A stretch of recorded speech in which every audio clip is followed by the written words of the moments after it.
ആകാശത്തിനും മനുഷ്യർക്കും ആമേൻ ഭൂമിക്കും സകലത്തിനും മീതെ ഏറ്റവും മീതെ ഉള്ളവനായ ദൈവമാണ് യേശു ക്രിസ്തു. മനുഷ്യാവതാരം എടുത്തിട്ടുള്ള സത്യമാണ്. അപ്പോൾ യേശു ആരാണെന്നുള്ള ആ ചിന്തയ്ക്ക് ദൈവത്തിന്റെ വചനം നമ്മളെ അത് പഠിപ്പിക്കുന്നുണ്ട്. യേശു ദൈവമാണ്. അപ്പൊ നാം യേശുവിനെ വിളിക്കുന്നതും യേശുവിനെ ആരാധിക്കുന്നതൊന്നും ചെറിയ കാര്യമല്ല. അടുത്തുകൂടാത്ത വെളിച്ചത്തിൽ വസിക്കുന്ന ദൈവത്തെ ആർക്കും കാണാൻ പറ്റത്തില്ല. അതിന് പകരമായി എന്ത് ചെയ്തു? മനുഷ്യവേഷമെടുത്ത് നമുക്ക് ഒന്ന് തൊടാനും നമുക്കൊന്ന് സംസാരിക്കാനും നമുക്കൊന്ന് കൂടെ നടക്കാനും ദൈവം മനുഷ്യനായി തീർന്നു. സ്തോത്രം. തീത്തോസിന്റെ ലേഖനം കൂടെ എടുക്കാം. തീത്തോസിന്റെ ലേഖനം 2-ാമത്തെ വാക്യം.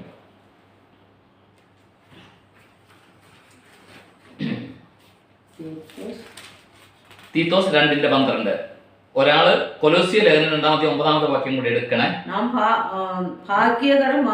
ഭാഗ്യകരമായ പ്രത്യാശയ്ക്കായിട്ടും മഹാദൈവവും നമ്മുടെ രക്ഷിതാവുമായ യേശു ക്രിസ്തുവിന്റെ അപ്പൊ നമ്മൾ ഭാഗ്യകരമായ പ്രത്യാശയ്ക്കും പിന്നെ പ്രത്യാശയ്ക്കായിട്ടും കാത്തുകൊണ്ട് ഭക്തിക്കേടും പ്രപഞ്ച മോഹങ്ങളും മതി.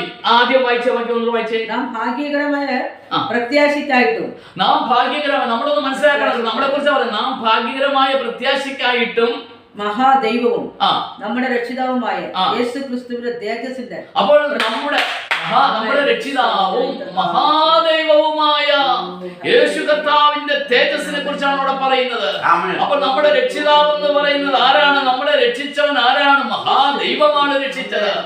നമുക്കൊരു മധ്യസ്ഥനായി നമ്മുടെ അടുക്കലേക്ക് ഒരു മനുഷ്യനായി വന്നത്. നാം മനുഷ്യനായതുകൊണ്ട് ഈ മധ്യസ്ഥൻ എന്ത് ചെയ്തെന്ന് അറിയാമോ? മനുഷ്യനായി തീർന്നു. നാം മനുഷ്യരായതുകൊണ്ട്. ഇതുപോലൊരു മധ്യസ്ഥനുണ്ടോ ഈ ഭൂമിയിൽ? ആരെങ്കിലും മരിച്ചുപോയവരോ അല്ലെങ്കിൽ കുറെ വർഷങ്ങൾക്ക് മുമ്പ് മരിച്ചവരോ ഏതെങ്കിലും ഒരു വ്യക്തികളാണോ മധ്യസ്ഥൻ? അങ്ങനെ ഒരു മധ്യസ്ഥനാണോ വേദപുസ്തകം വെളിപ്പെടുത്തുന്നത്? വിശുദ്ധ വേദപുസ്തകം വെളിപ്പെടുത്തിയിരിക്കുന്ന ഒരു മധ്യസ്ഥനേ ഉള്ളൂ. അത് ദൈവത്തിനും മനുഷ്യർക്കും ഇടയിൽ ഒരു മധ്യസ്ഥനേ ഉള്ളൂ. അത് നമ്മുടെ കർത്താവായ യേശു ക്രിസ്തു തന്നെയാകുന്നു. അവൻ മഹാദൈവവുമാകുന്നു. ഹല്ലേലൂയ.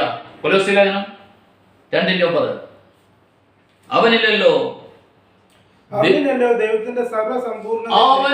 ദൈവത്തിന്റെ സകല സമ്പൂർണതയും ദേഹരൂപമായി വസിക്കുന്നത്. അവനിലല്ലോ ദൈവത്തിന്റെ സകല കണ്ടോ? അപ്പൊ ദൈവത്തിന്റെ സകല സമ്പൂർണതയും ദേഹമായി തീർന്നതാണ്. കണ്ടോ? അപ്പൊ ദൈവം മനുഷ്യനായി തീർന്നു. അവനിലല്ലോ ദൈവത്തിന്റെ സകല സമ്പൂർണതയും എന്നാ രൂപത്തിലാ വസിക്കുന്നേ? ദൈവത്തില് ഒരു മനുഷ്യരൂപത്തിൽ. ദേഹം, ശരീരം. അതാണ് യേശു ക്രിസ്തു. യേശു ക്രിസ്തു ആരാ?